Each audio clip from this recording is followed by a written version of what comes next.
Hello and welcome to the Humans Invent Cycling podcast. I'm Richard Moore and I'm with Daniel Freeb. Hello, Richard. And Lionel Burney. Hello, Richard. Hello, Daniel. And Lionel, we're back in the South Bank Centre. There was some beautiful carol singing going on a minute ago.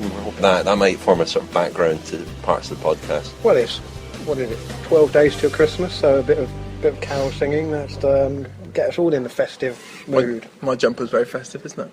It is. Primark, is it? The Humans Invent Cycling podcast. Interviews and analysis. We've got the big talking points covered. Okay, first of all, I'd like to thank our newest listener, Mr. Lance Armstrong in Austin, Texas, who listened to last week's podcast with David Walsh and was kind enough to tweet about it to his 4 million or something followers.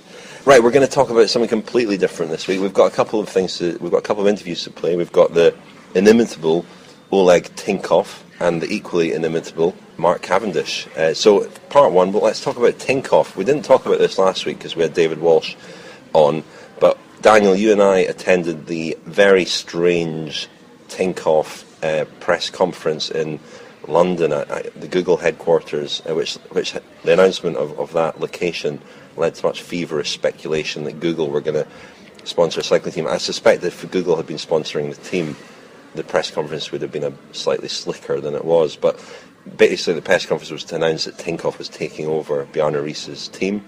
So it will from next year be Tinkov Saxo with Alberto Contador as leader. And if Contador's body language in that press conference was anything to go by, that's not going to be a very happy marriage, I don't think. No, I mean, it's been well documented that it wasn't a great relationship last year between Tinkov and Contador. Riis is still on board. A lot of the Danish press were speculating before this press conference what would Riis's role be under this new arrangement with Tinkov taking over the team. Riis officially is going to be there for at least 3 years as a team manager. I mean, I got the impression, Rich, I don't know about you, but he's really just keeping that seat warm.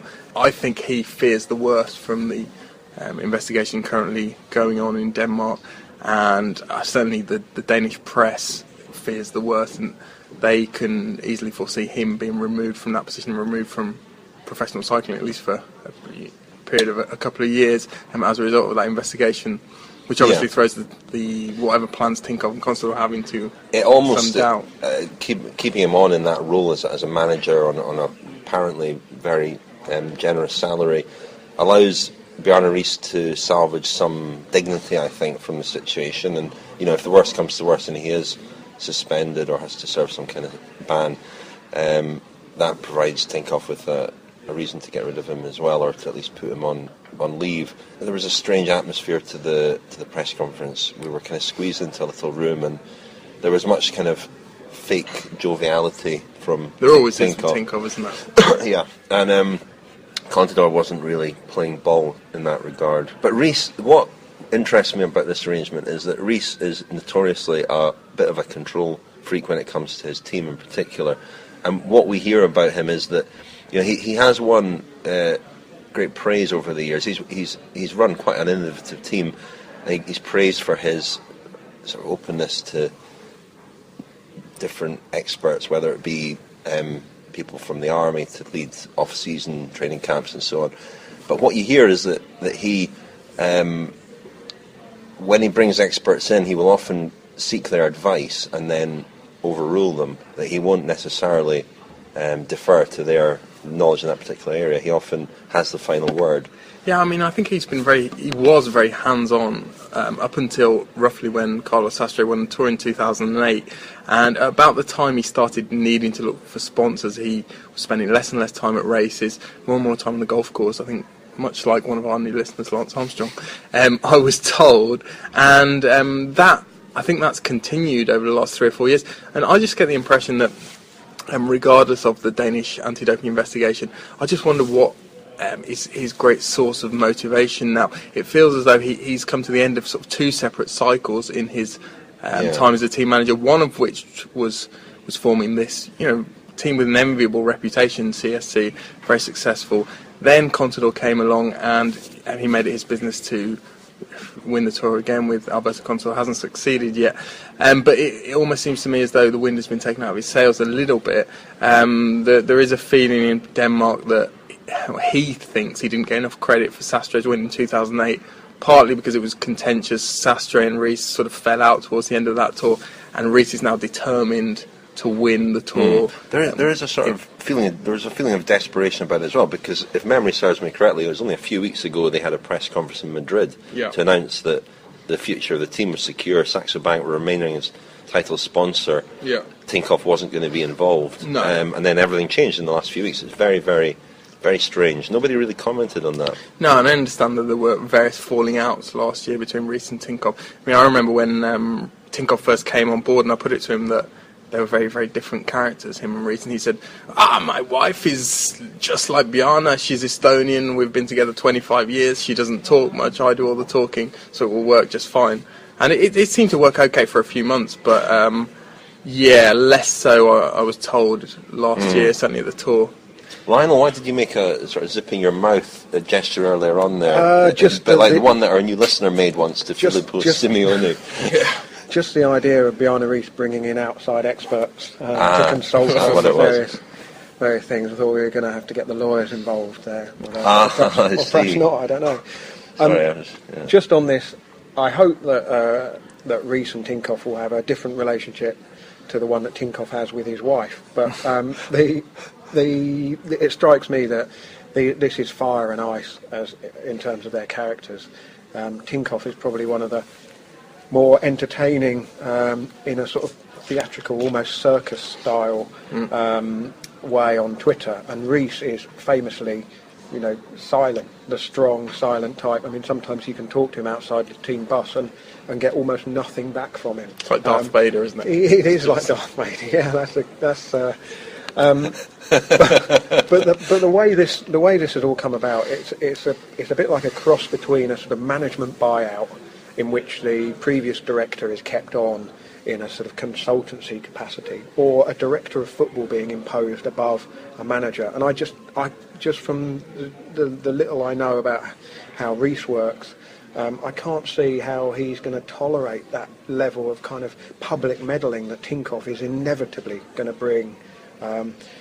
He's not going to withhold his feelings and thoughts from the public domain if things don't go well. Well, he touches on that in the interview that we're going to play with him very soon, Oleg. I spoke to Stephen Roach actually last week, whose son Nicholas was also there, and who rides for Tinkoff Saxo, as it will now be known. And he said that Tinkoff is a big fan of Nicholas's, so he's okay. But he admitted that the things between Contador and Tinkoff don't look good. And they appeared in the press conference last week where Tinkoff kind of jokingly tried to climb onto Contador's shoulders, and Contador just wasn't. He looked miserable throughout. He had his arms folded. The body language was not very encouraging. Lionel and Daniel both have their arms folded actually as I speak. It's not very encouraging body language. Sorry. Anyway, Contador didn't look happy at all. I mean, there's no two ways about it. He looked miserable. And is he going to... Is that going to last? It will last, I suppose, next year. He's under contract till the end of 2014, isn't he? Then talk of him maybe hooking up with Alonso in this new Spanish team. He has looked very much on the slide, hasn't he, over the last year. Certainly last year, there was a discernible deterioration in his acceleration. Well, and last year was really the first year we've seen that. The only year we've seen that before was 2011, when he was coming there straight from the Giro, which he had won in very convincing fashion. So, he was clearly not at his best. But this is the first time we've ever seen him in a Grand Tour for which he has supposedly prepared perfectly, not perform as he can, because he won the Vuelta when he came back from his ban as well. He is getting towards what should be his sell-by date. I mean, he's had... Well, Daniel, I mean, he's only 30. He's only just turned 31, so he was 30 this year. He turned 31 last week, if memory serves me correctly. So, yeah, but, Bradley Wiggins should be... won the Tour at 32. Cadell Evans, I think, 32, 33. So maybe was he older, Evans, actually? But, he's got a lot of miles on the clock, hasn't he, Contador, I suppose, you could say. Doing 2 Grand Tours a year for every season for the last number, except when he was banned. You're right. I mean, it's a different kind of toll on a rider, isn't it? Particularly, as you say, his acceleration is his, is his unique selling point, if you like, and that's kind of going to be the first thing to go, isn't it? That top end speed.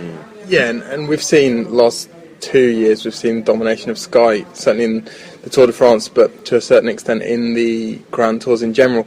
And a lot of that has come about because of some of the work they put in terms of equipment, in terms of training, etc. And Contador has not been on teams that have been noted for the amount they've invested besides the personnel, and I'm not sure how much Tinkov has got to actually invest in. Well, he's got a lot, hasn't he? And we should probably hear from Tinkov now.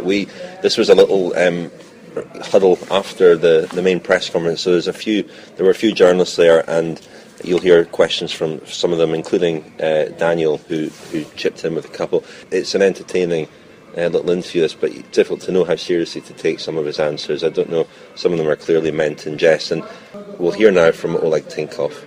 Will you be aggressive on the market? No, really. I'm a rational businessman.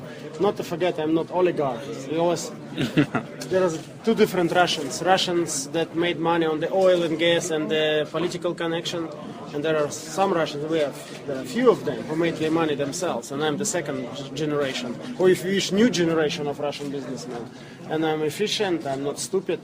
Yes, it's my passion and it's my toy, and I would like to spend some money to buy some talents and riders, but it's nothing crazy. I am just not going to buy everybody. I pay ridiculous prices. No way. You said that you don't think there's any doping in cycling today. Why do you think I think that's my opinion. It's like imho, yeah. In my humble opinion, I cannot guarantee you. It usually it's happening in the small teams and the juniors level when they still think it's like enhanced, perform drug, give them something. But as of me and the serious peloton, I never hear something about that. There is always suspicious and so on, but I don't believe right now there is a doping in the peloton. That's my idea. I might be naive. You said about the investigation from the Anti-Doping Association in Denmark that you would have to take action on it if something happens. I mean, then you've already considered. We have to deal with it. If there is a real sort of document, then we have to respect the official documents. We have to respect the decision of the jury or whatever. Once there is rumors, speculations, or like guesses, I cannot, because there are some sponsors, and there's a difference being owner of the team and pay the bills, or being the sponsor. It's run by marketing managers, marketing directors, and they want to cover their ass. Once they hear something, they're afraid, so it's going to be big problem for them. They're not going to get their bonus, or the boss will fire them for the bad involvement with this, so they drop. It's very hypocritical. For me, there should be a matter of fact. If there is a decision of the anti-doping committee or whatever, or license committee or court, then we have to deal with it. And then, of course, we don't have Bjarne, unfortunately. But before that, I don't care what they're talking about. They're all talking. But I guess don't forget that all of the guys, they want to sell the books. All of those writers who is writing now, they want to sell the books. They want you journalists to write about that, and the stupid people to go and buy those books. That's it. They're making money, and you're helping them to make money. Did you read Tyler Hamilton's book, Oleg? Why would I read such a shit? You mentioned it. I would like. I mentioned in many books, my friend. Okay, I'm quite famous, so I don't even bother to read them. I have wrote myself 2 books. So what? One is translated in English, and I never read. I don't read a lot, but when I have a time, I read something proper, but not this sort of bullshit. But you said that the doping was tolerated on Tinkov credit system. That's bullshit. That's what he said. He wants to sell the book. I met him like you one time in my life, just for 5 days. That I never seen him after. But you said that you have to wait for the facts, for the documents. Then I guess you've already thought about that Bjarne Riis could get a ban. Zero tolerance to the doping. Fact is that I have been owning team for 3 years, okay? Tinkov restaurant, 1 year. Tinkov credit system, 2 years. And I have been sponsoring for 2 years Saxa Tinkov, 5 years, when I was involved with the team. 0 doping cases, okay? 0 doping cases. So there is no tolerance. Never ever my rider, whether I am sponsor or owner, been involved. Basta. Finish. Oleg, you talked about your conversations with Alberto. It didn't sound like at the end of last year you expected him to be able to win the Tour de France again. Have you changed your opinion? Do you think he can now? I still believe that Alberto is probably one of the few, if not the only one, who can beat Froome. Froome is the strongest rider right now, I have to admit that, unfortunately for me. But I think Alberto is the one who can challenge him. You said that you won't interfere in any of the sporting, but True, yeah. you have been kind of active on your Twitter account saying do this or do that or buy this and buy that. And But I would do. Will you stop with that in the future? Everyone has opinion, right? So why don't I share my opinion? I think sometimes journalists treat my Twitter too seriously. It's not my official way of communication. My Twitter account, if you wish, it's my sort of alter ego. I'm just laughing there, making fun.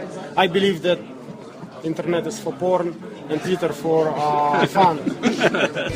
This is the Humans Invent Cycling podcast with Richard Moore, Lionel Burney and Daniel Freed.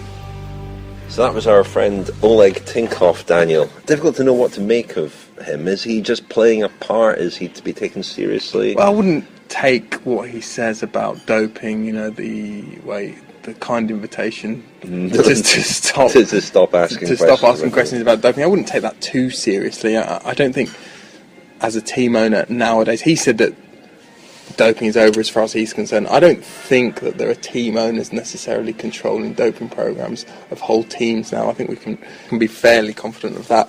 But he is entertaining. I was talking to a good old friend of yours, Rich, the other day, Bob Stapleton. Oh, Bob Stapleton. Just to explain, this is Bob Stapleton, the old boss of the HTC Columbia team. Yeah, who bowed out the sport in 2011.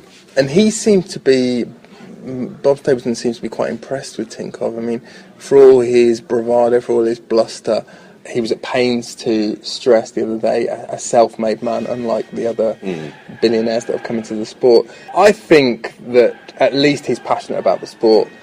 Would be slightly concerned about what Georgi has said about him in the past. Tyler Hamilton has said about him in the previous incarnation of his team Tinkov. I hope that singing is coming through on the podcast. It's beautiful. It's rather nice. And it's a sort of high wire act, isn't it? Because on the one hand, you want colourful people in cycling. He does sometimes cross the line into sort of inappropriateness, I think, in some of his tweets. Yeah, and he's boasted to a certain extent about the riders that he brought into that first team, Tinkov Credit Systems, the Russians, Ignatiev, a guy called Ivan Rovny, who he's actually taken now again on Saxo Tinkov. These guys were evidence of some great talent factory that he had in place. Actually, the majority of Russian riders that came through... He also mentioned Kirienka, didn't he? Kirienka.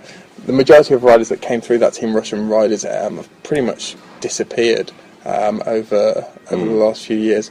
And it's actually curious that in spite of having two fairly high-profile teams in the last few years, Katusha and Tinkov, the Russians have really not made all that much progress, have they? Katusha have been very reliant over the last few years on Joaquin Rodriguez. It's true. This is the Humans Invent Cycling podcast with Richard Moore, Lionel Burney and Daniel Freed.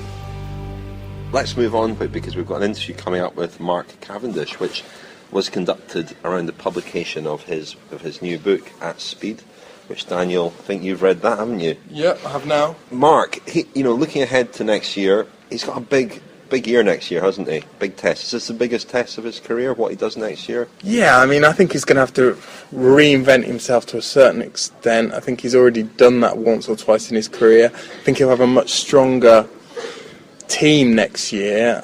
He'll have Renshaw, he'll have Pataki. It'll be interesting to see how the different pieces of that jigsaw fit together. I think his team is slightly aggrieved at a few of the things he said in his book. Over the last few weeks there have been discussions with Patrick Lefebvre, the team manager, about comments Mark made about Wilfred Peters, the director sportif, and Mark didn't feel that Peters had a lot of confidence in him. Peters publicly has sort of tried to diffuse what could have turned into a public row, but I think behind the scenes there have been not crisis talks, but I think there have been some fairly frank discussions about the way the team needs to go forward this year. Interesting, because also Lefebvre recently was fairly outspoken in saying that Mark, is contracted to them, and while he won't be riding the track, which kind of torpedoes or certainly damages potentially his ambitions or ideas to ride at the Rio Olympics. Yeah, I think increasingly Mark is looking at that, the kind of commitment it would take, and the sort of impediments that would... What's interesting is that Mark has, because of the type of personality and character he is, people have indulged him to some extent. And where people don't indulge him, Bob Stapleton sort of did and didn't, he can fall out with them quite quickly. Oh, absolutely. Yeah, he's very strong-minded. I mean, we know that. We all know that. There was a feeling for a long time that he was being indulged too much at HTC Columbia. This is something that Dave Brailsford used to say, and I'm not sure that's true. I mean, certainly... He needs to be indulged to some extent. The whole problem with Sky was that he wasn't indulged enough, perhaps. Yeah, and actually I think when people... He works quite well with straight shooters. People like Brian Holm, Rolf Aldag in the past have known when to be fairly firm with him.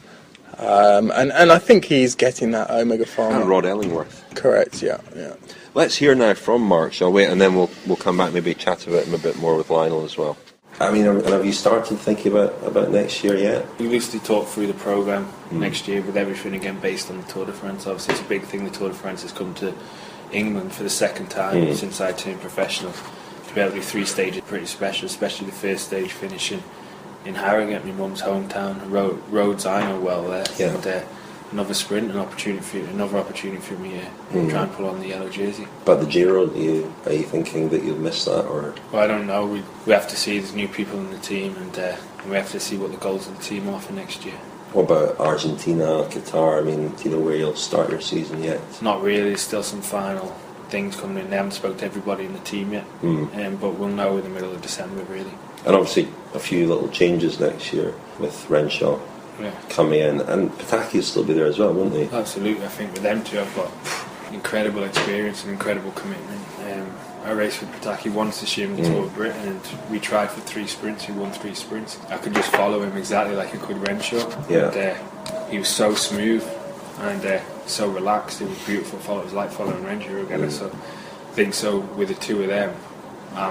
Could you ride with both of them? Absolutely. Yeah.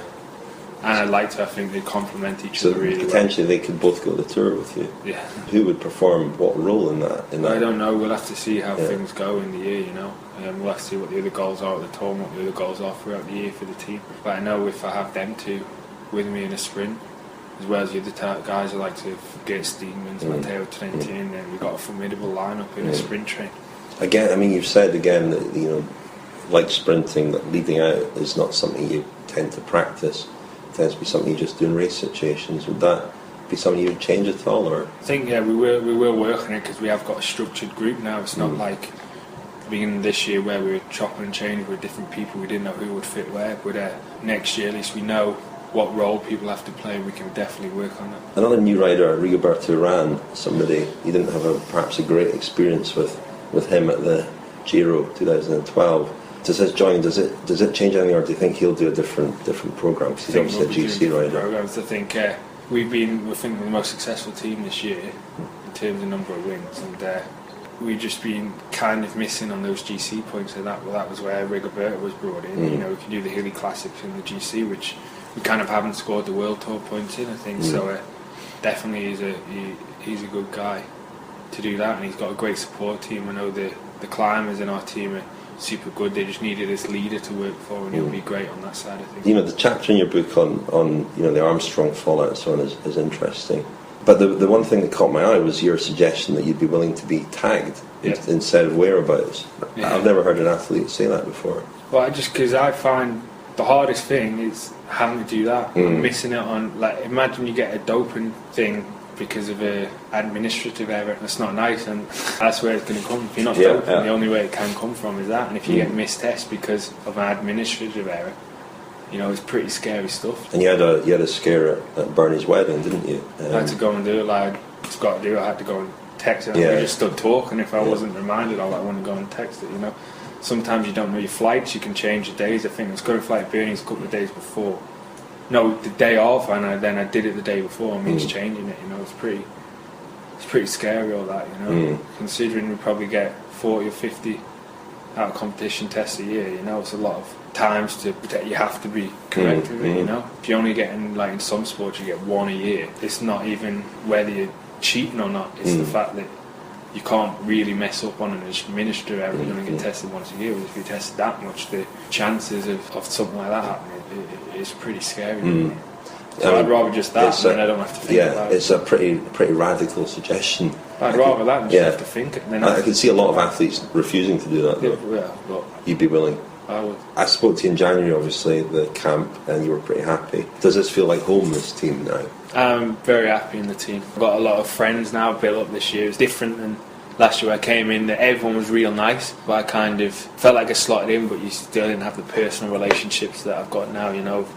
I've been through 2 grand tours together with some of the guys, and experience of that really draw you together. And I've got a close group in the team now, a team that work together, we hang around together, and we're more than teammates, we're friends now, and that's really nice to feel, and it really bodes well for the future. The transitional stage is kind of over in less than a year. It's very positive to see the forward thinking of the team and the managers and the riders involved. Does it feel like HTC, or is it quite different? It's a bit different to HTC, but in terms of what I want to do in a sport, I'm very happy. It's a very, very positive step for me to make to come here.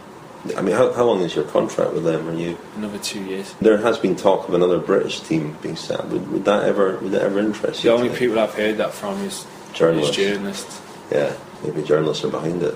Would you join a journalist team? No. You're listening to the Humans Invent Cycling podcast, powered by Sharp. That was Mark Cavendish. They're not too positive about the idea that a journalist team, that he would perform in any kind of journalist team. Not too much of a surprise. Would we have to ride, or would we be in the team? I think we'd be managing it. Would be managing it. That would be interesting.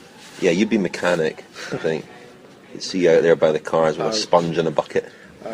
Yeah, I'm not very good. I can't even really change a tube. And you'd be putting on those old Delta brakes as well. Yeah, absolutely.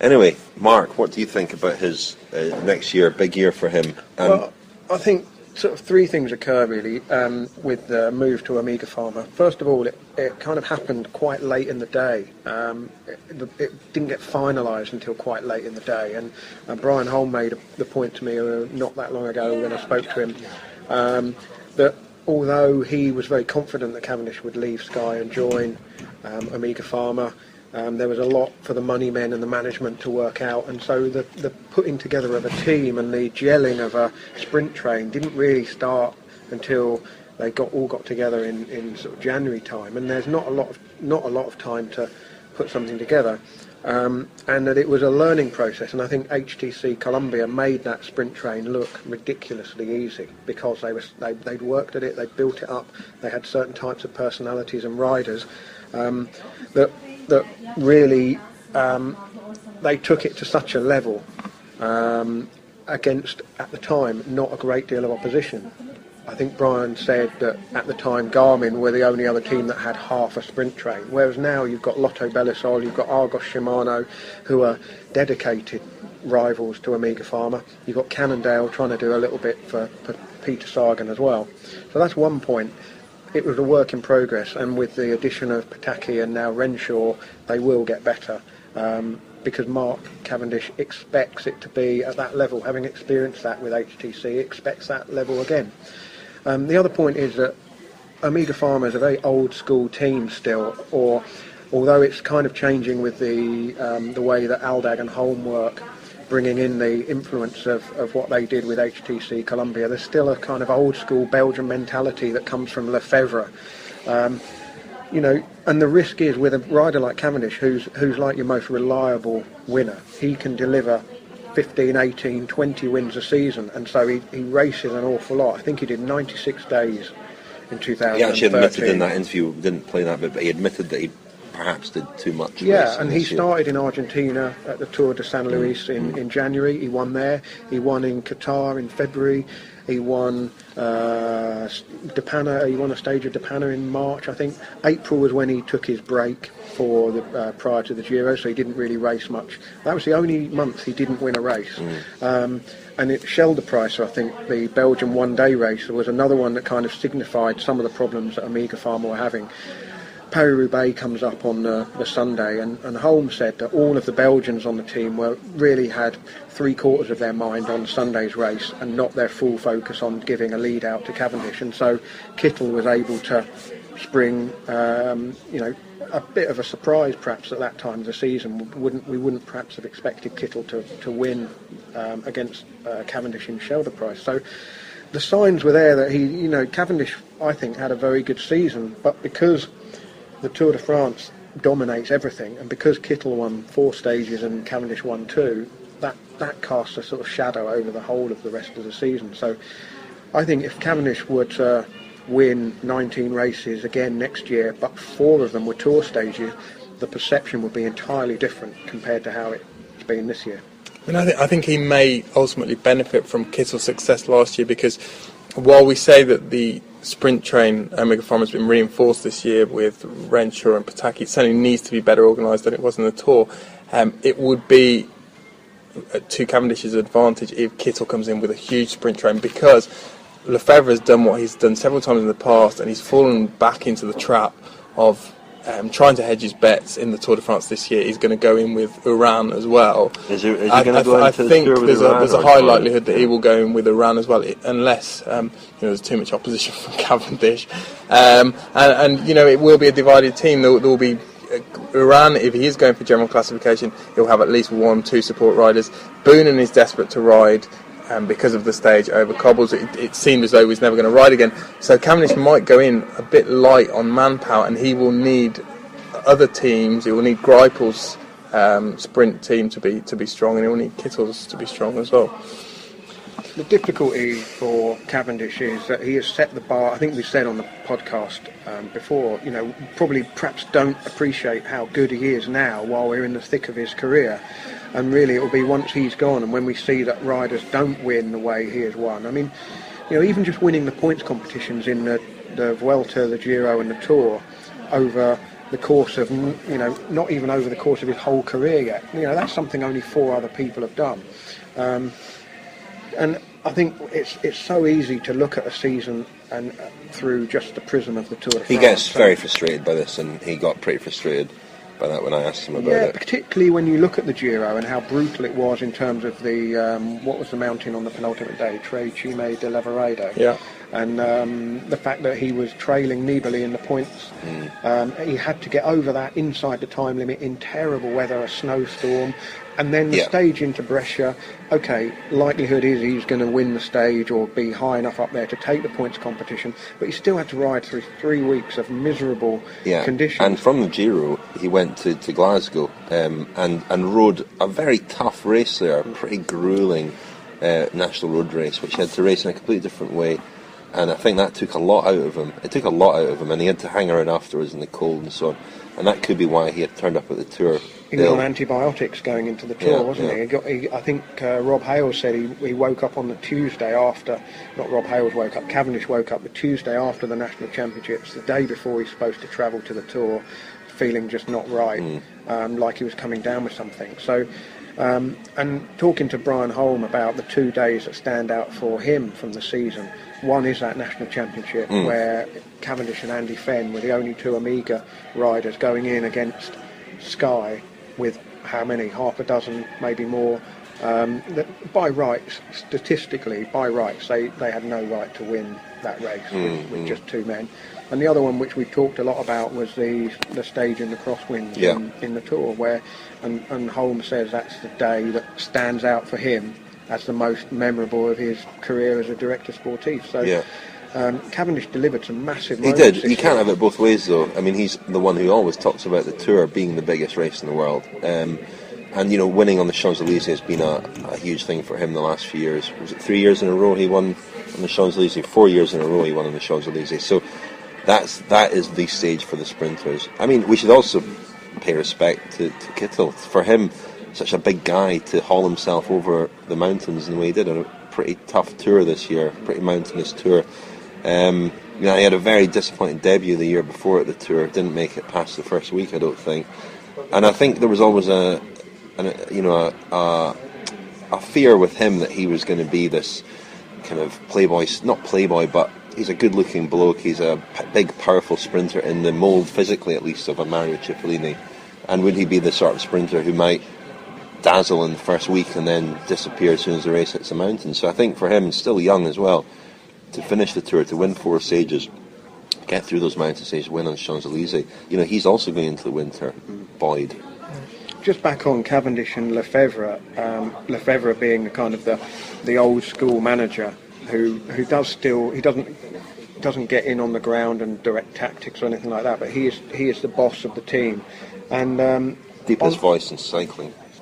After that stage on the Champs-Élysées where Cavendish had been beaten, I was waiting outside their bus just to see what the reaction was when Cavendish came back, and Lefebvre was there, dressed like a sort of a mafia boss who's retired to Florida, in a pink jacket and white trousers, or it might have been a white jacket and pink trousers. I can't remember which way round it was. It was the reincarnation of Guimard. It was an extraordinary outfit, and everyone around the bus has got a little glass of champagne, and they're all toasting what for Amiga Farm was a very successful tour with wins for Tony Martin, Trentin. Cavendish of course, and the young Italian Trentin. Trentin. Yeah.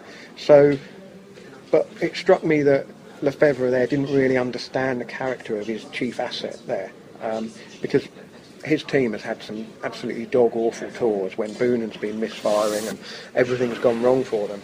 But it struck me as incongruous to see them all celebrating with champagne, and Cavendish came back to the bus and he wasn't as angry as we've seen him in the past. There was no, he didn't throw his bike down or throw his helmet out of the bus as he has done in the past, but it made me think, this team isn't necessarily from the top completely set up around what is he's one of the fastest men in the world. I mean, there's definitely been an incompatibility of the mentalities there, in the sense that Cavendish has realised to what extent the classics really dominate the agenda there, and he still can't fathom why, if you look at their roster of 25 or 28 riders, however many it is, there might be 8, 9, 10 classic specialists. Now, Cavendish says that in the first 150 kilometres of the Tour of Flanders, it's pointless having a guy who thrives in the classics but is pretty much useless for the rest of the year. You only need you need a pretty basic bog standard ruler, because pretty much anyone can do that. Mark says he could do that job. Yet the roster is absolutely clogged up with young Belgians who only dream of one day winning GP Harelbeke or Ghent-Wevelgem, and Mark thinks that it's just pretty much a waste of resources.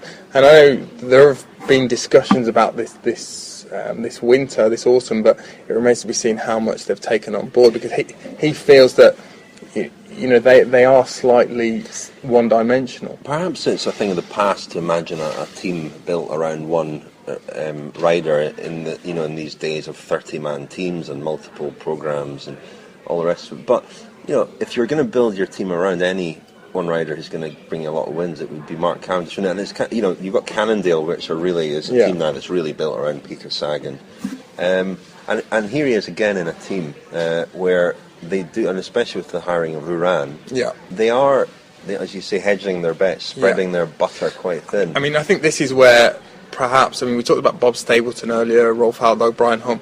I think this is where that team didn't really get enough credit, and they were quite visionary in the sense that they really did stack all of their resources behind races, which was a frustration at times for like Michael Rogers, for example. I remember, was it 2009 or 2010? He was in great sort of stage racing form on Tour of California, and he wanted to go into the tour with just the ambition of finishing in the top 6 or something, top 10, and he was really denied that opportunity. He had to sacrifice his chances to help Cavendish, and that takes kind of strong leadership to do that. Yeah, but Bob Stapleton, he specifically identified a gap in the market, didn't he? Where if you can win a lot of races, they didn't have the firepower to maybe win enough of the big races, so they thought, let's go for bulk, let's win a lot of races. And I think in terms of the evolution of how teams are being put together and selected, there's such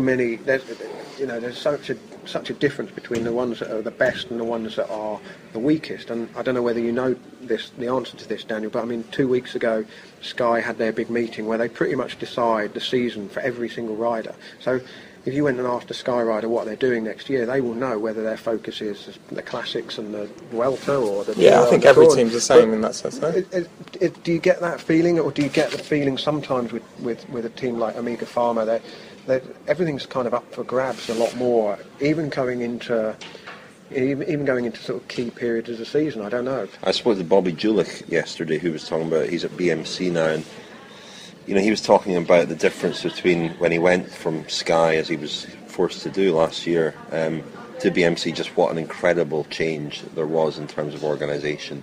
And that's one of the best funded teams in the world. I think we kind of knew that about BMC, and I think they're getting their act together. Yeah, now. They are, I think, under Alan Piper. Under Alan Piper, yeah. But it's interesting, isn't it? A lot of the personnel that are kind of coming out into other teams, and Omega Pharma, Aldag and Holm, they're from HTC. Alan Piper also. The problem with Omega Pharma, it's been suggested to me, is that Aldag and Holm don't quite have enough of a say that they had at HTC. Still the Wilfred Peters, Lefebvre, Belgian. Because Bob Stapleton was very much the outsider coming in and saying to these guys, right, you tell me, what should we be doing? Whereas Lefebvre and Peters perhaps are harder to persuade that actually this might be a more efficient way to go about it. Yeah, and they are, I think one of the problems with Omega Pharma Quickstep is they're so Belgian-centric, and on one level it's understandable, because you have to be in Belgium, you have to go to Belgium during the Classic season to see what huge amount of coverage is available to those teams. It's 6 pages a day in every single paper, it's blanket coverage on television, so it's understandable that they will stack all of their resources almost behind that period of the season. On the other hand, Quickstep's biggest market now is the UK. Omega Pharma also are selling a lot of products in the UK and other markets internationally. So I think there is a bit of a disconnect between perhaps what's best for the sponsor and what in Lefebvre and Peters and all the other Belgian kind of managers, what in their minds has always constituted the kind of be-all and end-all. The Cycling Podcast with humansInvent.com. Innovation, craftsmanship and design. Okay, competition time.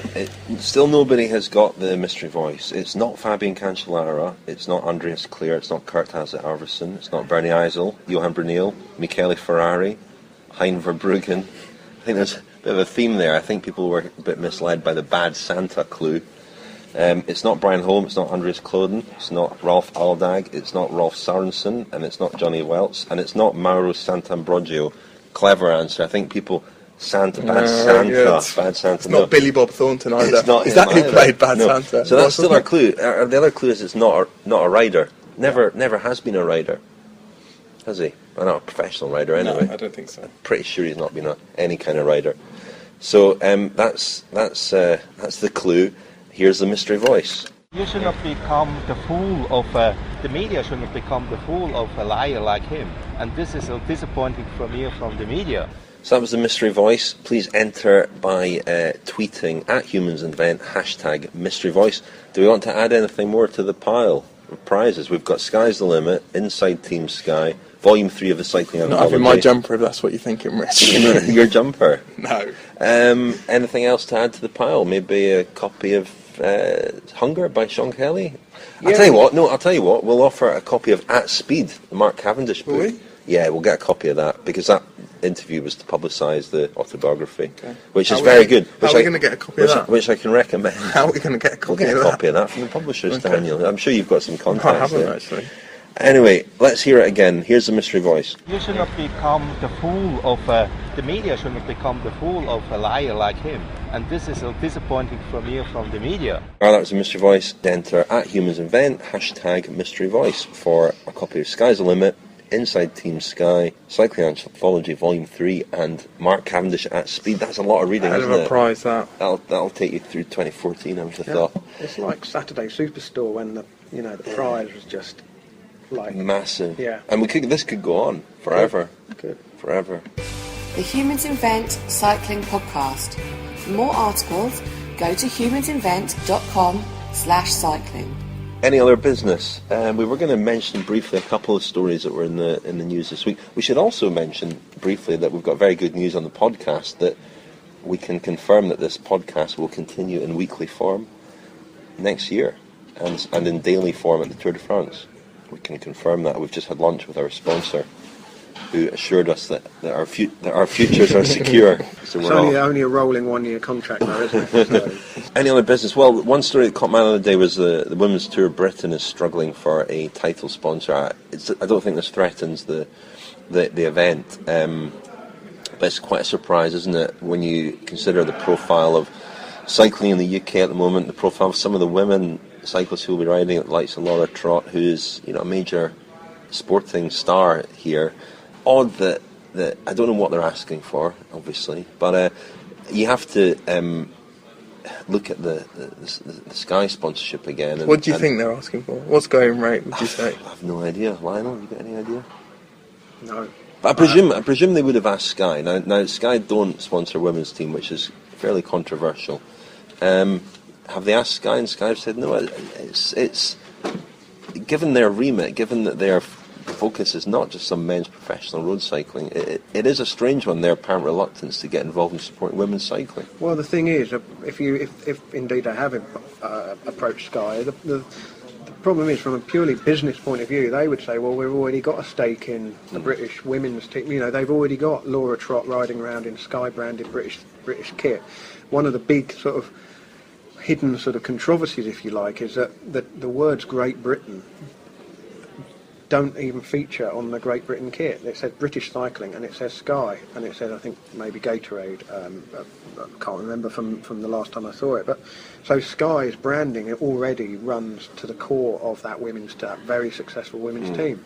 So when you've got the world record breaking Team Pursuit squad, or you've got Becky James, or you've got Laura Trott riding in an individual event, Sky's branding is already completely associated. So what else would they get out of sponsoring the women's tour? And from a sort of cold-hearted business point of view, they may feel that there isn't a great deal more to add. What is the Women's Tour of Britain offering in terms of guaranteed TV coverage? I think there is a package put together, isn't there? That obviously has a huge influence. Yeah, and it's a brand new event, and in order to pin your corporation or company's name to a brand new event, it's quite a leap, isn't it? Particularly if you're talking hundreds of thousands of pounds. We're hearing everywhere, aren't we, that sponsorship is not easy to come by in any sport. I mean, you have to look at a massive sport like football to see that the growth area is really only online gambling in recent years in terms of shirt sponsorship in football. Disproportionately so, the amount of online gambling that is visible at Premier League and lower division football. So who is it out there really that is spending money on sports sponsorship? I can't think of a sort of glut of cash out there. Well, I'm just doing my research here, and Guy Elliott, who's behind the Women's Tour on behalf of the Sweet Spot, who organised the Men's Tour of Britain, has said recently that we've been in discussion with TV and we're confident of having extensive coverage. We don't want to say which station, but we believe that it will be a game changer because we'll have daily significant TV coverage. So they seem confident they will have TV coverage. Perhaps that will be the key to unlock the sponsorship. But it's odd that this sponsorship story came out at this stage, because it doesn't, it doesn't do the event any favours, I wouldn't have thought. Well, it could be a bargaining chip as well, couldn't it? A way to get a story in the papers to drum up some interest. It's not very good for a potential sponsor, though, is it, to come in now knowing that they're desperate? Yeah, I mean, there is a sort of air of desperation around it. I think in terms of broadcast rights as well, one of the biggest players, BT Sport, is still only offering a relatively restricted market. So you could end up sponsoring something, and then if it ends up on BT Sport, which not everybody has, I know the Revolution series is now on BT Sport, and people who previously had ITV4 and were able to watch that for free very easily without having to subscribe to a new service have now kind of lost that bit of cycling because it's gone to BT Sport, I gather.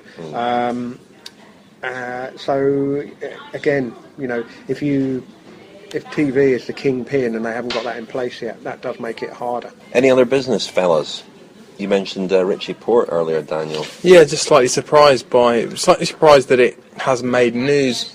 That Green Edge are keen to sign him. I think that's been well known for at least a year now. This is 2016. 2016. We're talking about. Yeah, because he renewed his contract this year, didn't he? Yeah. And also that, that there is talk that he wants to leave Sky at the end of that contract. It's very early in the day. An awful lot can happen. He could go from his current status of, one of the 5 or 10 most promising Grand Tour riders to, almost nowhere. And we've seen that many times before. I think he does have potential to contend for major tours. We'll see. We'll be able to gauge it better after the Giro this year, which is probably the first Grand Tour that he's gone into with realistic hopes of a podium finish or perhaps a win. I mean, personally, I think, if you look back over the history of cycling, it's littered with examples of sort of domestiques deluxe who have thought and have been told that they could go into another team, into a different environment, ride for themselves and reproduce and improve on the performances that they've been showing as leaders and have not always done that. I mean, various people have talked about this in the past. I remember an Italian rider, Marzio Bruzigin, who really made that step from domestique to team leader and then went to another team, signed a bigger contract and was given the role of team leader, and he just said that it's completely different. Riding to being told that you have to ride to 2 kilometres from the top of a mountain pass and then pull off is completely different to riding to the top and having to concentrate over the other side and stay at the front on a descent. And it's a totally different mindset, and you're not always able to make that. And Mark mistake. Renshaw would probably say it's a totally different prospect being asked to ride to 200 metres to exactly. go. It's the similar scenario where he left. It's a bit like the lead guitarist going solo, and trying to become a winner in his own right, and it hasn't worked out for him at Rabobank and Belkin. He's going back to a support role. And there's a lot to be said for the support role. I mean, I think we've seen far more out of Nicholas Roach this year, and he's been primarily in a support role. Yeah. He's ridden better than as a leader. And if you take the example of Richie Port, if a team had gone in this year with Richie Port as the leader, they would have been delirious on the evening of Axe Trois de Men, and they would have been all of their plans would have been ruined by the next evening because Richie Port had a disastrous second day in the Pyrenees. He had a disastrous second day because he was covering for Peter Kenyuk and trying to chase everything early on the next day, which he wouldn't have been doing had he been a leader. Possibly, you could argue. Possibly. I have to say, team transfer speculation leaves me a bit cold. Especially when we're talking about 2016. Exactly. I don't even know if there'll be a sport in 2016. Well, I mean, the big problem is that the riders are a team that's trying to put together a squad now with more riders on particularly with the big squad, Sky, Amiga Pharma, Green Edge, probably one or two others. They're the only ones that have the luxury to have this kind of forward planning. There's a lot of teams. I mean, 2 years ago, Rabobank, you would have included them as well. But now with the Belkin sponsorship not offering the same level of security, but I know the fans get very excited about the idea of riders moving teams and whether this is going to really impact on this rider or that rider or this team.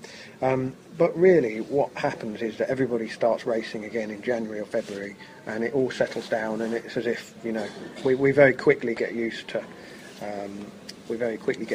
people in different kits.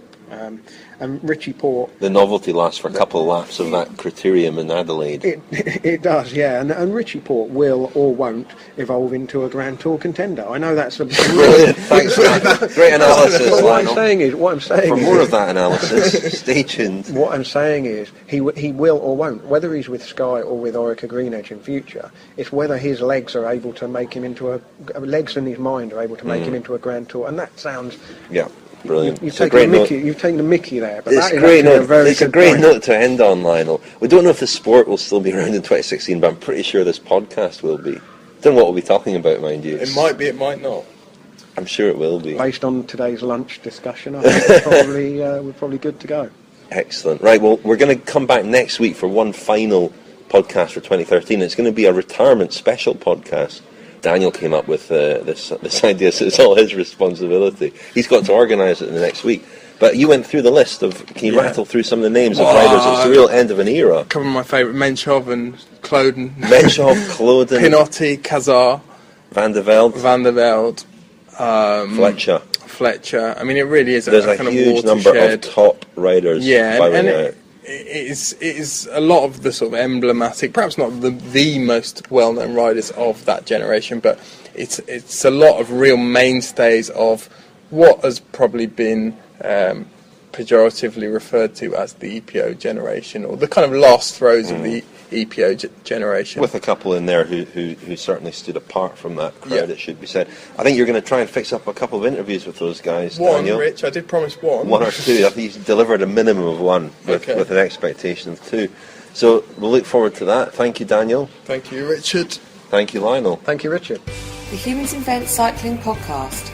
Interviews and analysis. We've got the big talking points covered.